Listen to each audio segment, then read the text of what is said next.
നനയാതെ മീൻ പിടിച്ച രാഷ്ട്രീയക്കാരനാണ് രാജീവ് ചന്ദ്രശേഖർ. രാഷ്ട്രീയക്കാരൻ എന്ന് മാത്രം വിളിച്ചാൽ പോരാ, ഒരു വൻ കോർപ്പറേറ്റ് കൂടിയാണ് അദ്ദേഹം. രാഷ്ട്രീയ മുഖത്ത് നിന്നോ സമര സന്നാഹങ്ങളിൽ നിന്നോ ഒരു പ്രസ്ഥാനത്തിന്റെ മുന്നണിയിലേക്ക് വന്ന ആളല്ല എങ്കിലും ഒരു കോർപ്പറേറ്റ് മുതലാളി എന്ന നിലയിൽ ബിസിനസിന്റെ ഗൂഢതന്ത്രങ്ങളൊക്കെ രാജീവിന് മനഃപ്പാഠമാണെന്ന് അനുമാനിക്കാം. അതുകൊണ്ട് തന്നെ രാഷ്ട്രീയക്കാരുടെ കുടിലതയെക്കാളും ഉയർന്നു നിൽക്കുന്നത് ബിസിനസ്സുകാരന്റെ ദീർഘവീക്ഷണവും ബുദ്ധിയും കേരളത്തിലെ BJP പ്രസ്ഥാനത്തിന്റെ അടിവേരുകളിൽ രാജീവ് ചന്ദ്രശേഖർ തളിക്കുമെന്ന കാര്യം ഉറപ്പാണ്.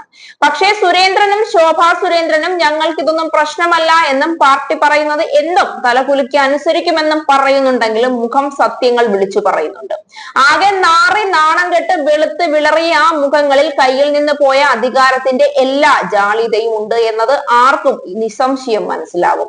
ഏറ്റവും ശക്തനായ ഒരു ചാനലിന്റെ അമരക്കാരനെ മറ്റു പല സുപ്രധാന ചാനലുകളിലും പിടിപാടുള്ള അതിശക്തനായ രാജീവ് ചന്ദ്രശേഖറിനെ BJP വാടകയ്ക്കെടുത്തു എന്ന് പറയുമ്പോഴും അതൊന്നുമല്ല, ഇന്ത്യയുടെ പൊതുമേഖലാ സ്ഥാപനങ്ങളെ പോലും കോർപ്പറേറ്റുകൾക്ക് വിറ്റുതുലയ്ക്കുന്ന മോദി സർക്കാർ ഒടുവിൽ സ്വന്തം പാർട്ടിയെ തന്നെ ഒരു കോർപ്പറേറ്റിന് മുന്നിൽ അടിയറവ് വെച്ചു എന്ന് വേണം പറയാൻ.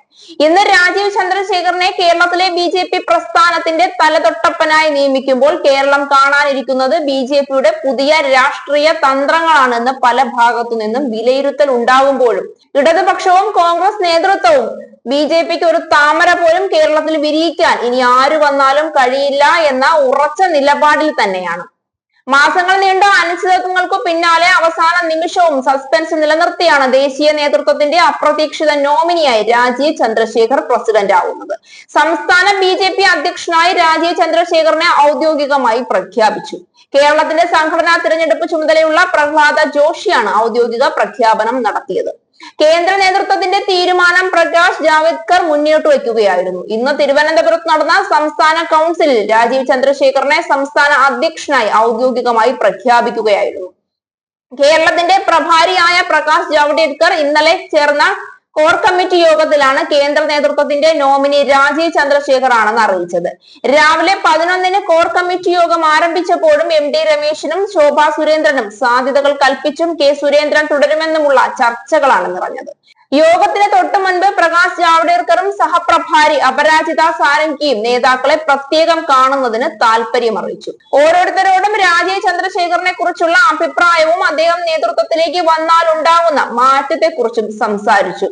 അതിനുശേഷമായിരുന്നു കോർ കമ്മിറ്റി യോഗത്തിലെ പ്രഖ്യാപനം. കേരള നേതൃത്വത്തിന് രാജീവിന്റെ വരവ് അപ്രതീക്ഷിതമാണ്. സംസ്ഥാന നേതാക്കളിൽ നിന്ന് ഒരാളെ തീരുമാനിച്ചാൽ ഇവിടെയുള്ള ഗ്രൂപ്പ് തർക്കം തുടരുമെന്നും പുതിയ നേതാവ് വേണമെന്നും കേരളത്തിലെ സംഘടനാ തെരഞ്ഞെടുപ്പിന്റെ ചുമതലയുണ്ടായിരുന്ന ദേശീയ ജനറൽ സെക്രട്ടറി റിപ്പോർട്ട് നൽകിയിരുന്നു.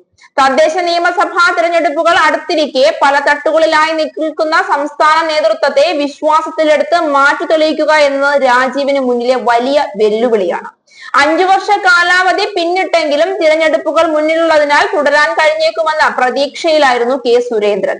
കഴിഞ്ഞ തവണ സുരേന്ദ്രനൊപ്പം പരിഗണിക്കപ്പെട്ടതിനാൽ ഇക്കുറി തന്റെ ഊഴമെന്ന ഉറപ്പിലായിരുന്നു MD രമേശ്. പക്ഷേ V മുരളീധരൻ, PK കൃഷ്ണദാസ് പക്ഷങ്ങളുടെ കണക്കൂട്ടലുകൾ ഒരുമിച്ചു പൊലിഞ്ഞു. വനിതാ പ്രാതിനിധ്യം കൂട്ടാനുള്ള തീരുമാനം നടക്കാകുമെന്ന ശോഭാ സുരേന്ദ്രന്റെ പ്രതീക്ഷയും പാളി. ഈ 3 പേരെയും പരിഗണിച്ചെങ്കിലും ആര് വന്നാലും ഗ്രൂപ്പ് പോരിന് അയവുണ്ടാകില്ലെന്ന റിപ്പോർട്ടാണ് കേന്ദ്ര നേതൃത്വത്തിന് ലഭിച്ചത്. കേന്ദ്ര നിർദ്ദേശം അംഗീകരിക്കുമ്പോൾ തന്നെ തഴയപ്പെട്ടവരുടെ മുഖം മ്ലാനമാണ്. അതേസമയം സുരേന്ദ്രൻ തുടർന്നില്ല എന്നത് കൃഷ്ണദാസ് പക്ഷത്തിനും ആ പക്ഷത്തു നിന്ന് ഒരാൾ വന്നില്ലെന്നത് ശോഭ പരിഗണിക്കപ്പെട്ടില്ലെന്നതും മുരളീധരൻ സുരേന്ദ്രൻ വിഭാഗത്തിനും ആശ്വാസമാണ്.